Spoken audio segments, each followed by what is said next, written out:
Welcome to the Straight Red Card, and today we want to welcome Mark Bodmer, founder, Class 6. He's also known as the Grand Poobah, although he doesn't call himself that. And of course, this is this is the Colorado Rapids fan group. And welcome to the show, Mark. Hi, great to be here. Thanks. Well, thanks for coming on. Of course, you guys won the whole thing last season, so there's a lot to match up to this season. But I looked at the lineup, and our standard question is, are there any major signings that fans are eager to see? And, of course, you guys had a few, but for the most part, you guys really kept the team as a whole together this season. Yeah, it's a really tight locker room, and they found a lot of success in it. Gary Smith's plan is to just add a lot of depth to the team to prepare for the busy schedule we got coming up, being the champs, with the Champions League. And they've done a good job at adding players. Is there any rumors as far as the trialists that are impressing in the squad? I mean, you have about 23 people signed up onto the roster. I mean, that leaves about 5 to 7 spots open for signings. Right. They're trying to bring in Caleb Forlan from Hull City. It's just a matter of getting negotiations with Hull taken care of. He's a big striker, kind of in the same mold as Connor Casey. So, with the injury to Kanji, who won't be, he won't be back after the ACL tear to good form until probably mid to late summer. They need to find another striker, and so they're looking to bring him in. So he's a major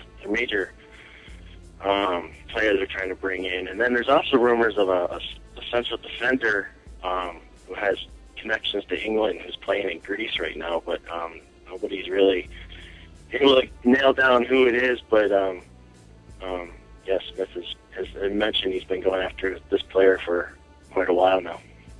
The other question, you guys seem so loaded up front already, because it looked like for a while that Omar Cummings was going to leave, but then his work permit didn't work out. And, with Omar and Casey up front, how many more strikers do you think you guys need?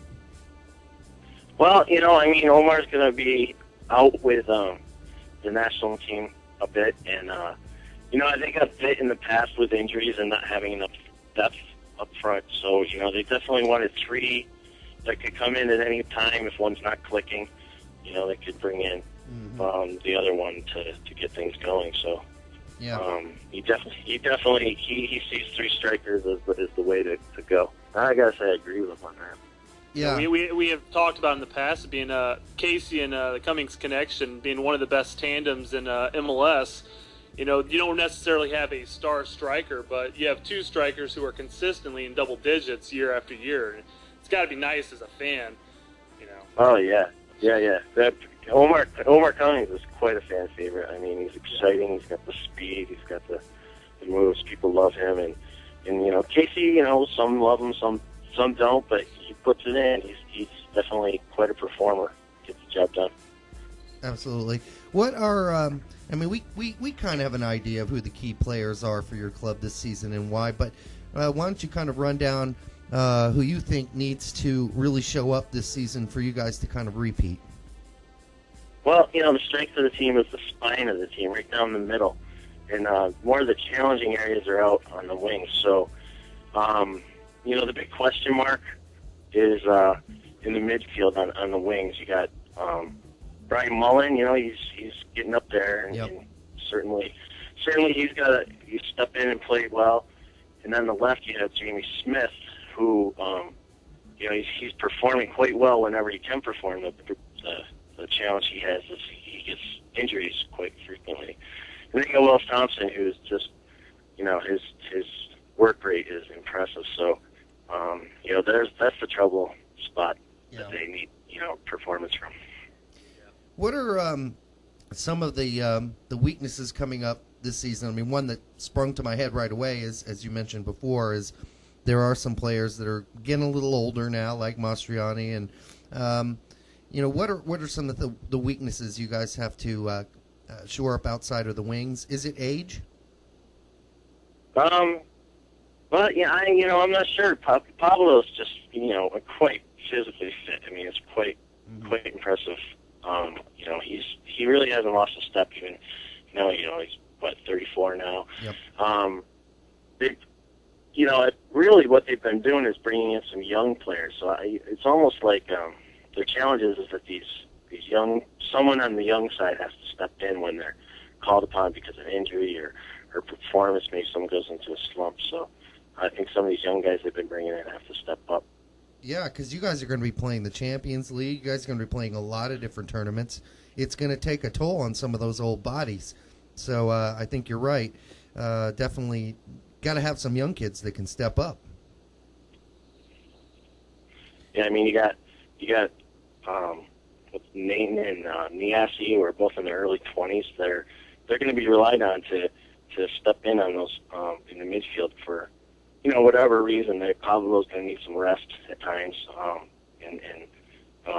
like I said, James Smith gets some injuries, or Brian Mullen's going to need some rest. So Niasi's going to have to step it in there and perform when we need him to.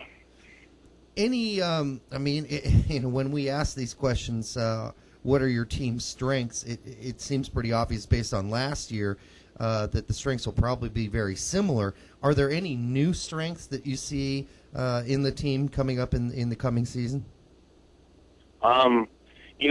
The defense was two seasons ago. The defense was the problem, and last season he addressed it. Bringing in Drew Moore and Marvell Wynn, and it turned into a real strength. However, there wasn't great depth to the back line, and they've really been working on that, bringing in Tyrone Marshall.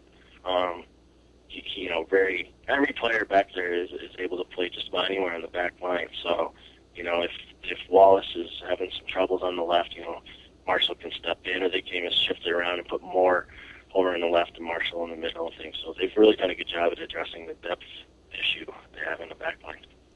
Do you see Marvell Wynn continue to play at CB this next season? Yeah.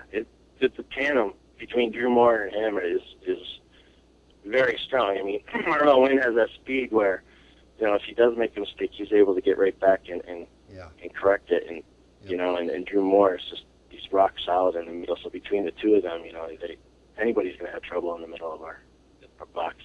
Yeah. Is there anything special the supporters groups have planned for this coming season? Yeah, this preseason coming up is probably the most exciting we're going to have ever. On the 13th of March, we're having a party, a kickoff party, and the MLS Cup will be there, where we're going to have our picture with the cup, and that's going to be a good time, and probably a few hundred people there. So that'll be fun. And then the night before the game, the Timbered Army is coming to Denver in big numbers, and I think they're estimating 200, 300. So we're hosting them at a party, and we got, we made a little commemorative shot glass to commemorate their entry into MLS, and it's going to be a good time. We're going to kick off the season with our 3-hour tailgate, as we usually do, and we're putting a lot of effort into the preseason this year. Now, do the Colorado supporter groups really put much effort into planning ahead of time as far as TIFO exhibits go? Because you look at a team like Chicago or just various other groups that really have elaborate TIFO exhibits. Does Colorado do that, or do they really just expect the fans to bring out flags and stuff like that? Yeah. There's been a major effort to step that up. Last year was our first year with the terraces, and so we were ramping everything up. And this year, we got the big Colorado flag. We got a few things in store. With some flags, like one hopefully is going to honor Gary Smith if we can get that done. And it's great, and the Raptors have been great to us in supporting us in those efforts too. I think it's great that you guys are kind of going to welcome the Timbers in with kind of a friendly atmosphere. Obviously, we're probably not going to see that with Vancouver or Seattle and Portland or Seattle, but what the hell? What are some of the expectations you have for the team this year? I mean, obviously, you're going to be playing in Champions League. You're going to be trying to defend your title. What do you see in the future? I mean, are we looking at Supporter Shield? What are your expectations for this season? Well, it's an interesting question. The pressure on the Rapids actually starts now because they came out of nowhere, right? So Yeah. there's definitely going to be expectation to make the playoffs. I mean, that's the minimum expectation, and I think they have the ability to challenge to get back into MLS Cup for sure. Hopefully, I don't think it's an expectation, but a lot of people have been talking about being the first team, although it's going on right now, but the first team to win down in Mexico would be something that everybody's looking to accomplish. So, but I think, mostly playoffs, a good showing in Champions League is what everybody's expecting. Yeah, we would love to see, I know all of us do collectively, someone really take the reins in the Champions League and do some major damage, because that's the one tournament in the recent future, maybe going back too far, where we've had a lot of trouble. How do you see them balancing the Champions League with all the MLS games and then, of course, the Open Cup? And, it's a tricky business. Oh, it's very tricky. I think you'll see some of these young players they've been bringing in. I think you'll see them riding the U.S. Open Cup tournament and putting it fully in their hands, and the focus will be on Champions League and the MLS. Yeah. I think the one thing that's really going to help out the following season, the year after, and the year after that is the return of the Reserve League. You have all these players that teams that have been playing in the CONCACAF Champions League and the U.S. Open Cup that really haven't had that much playing experience, and now they're going to have 10 games plus optional friendlies between NASL and USL and even college teams. I mean, it's definitely going to benefit us.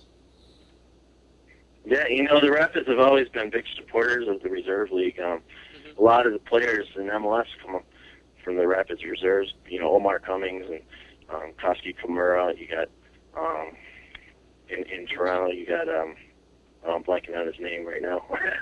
There's a few players there. Jacob Peterson and forgetting that midfielder's name, but they put a lot of effort, a lot of resources and emphasis into it. I think you'll continue to see that. I think you'll see these players not only seeing time, but they prove themselves in the Reserve League. I think Gary Smith rewards them. We're just about out of time, but are there any other announcements about the team that we should know about coming up this season? Anything special? I think things have been nothing too surprising in the Rapids camp this year. Just getting business done, getting deeper, and working on a jersey sponsorship for their first time in their history. But I think it's just building on what they've done last season for the most part. Are we going to see a bump up maybe in attendance? I think you will. I definitely think, if the weather holds at the beginning of the season, we got some cold ones early on, and I think you'll definitely see people coming out. Just from activity in the supporters, we've seen quite a bit of few people more interested in getting involved and asking questions. So I think, you'll see a bump for sure. That's great news. Yeah, we certainly hope so, because that's the one thing that's been going up. But Mark, I want to thank you for coming on and spending these 10 minutes with us previewing the season. And hopefully you'll join us throughout the season so we can talk to you as things progress. Well, great. It's fun. Thanks a lot. I appreciate you having me. All right. We'll keep in touch.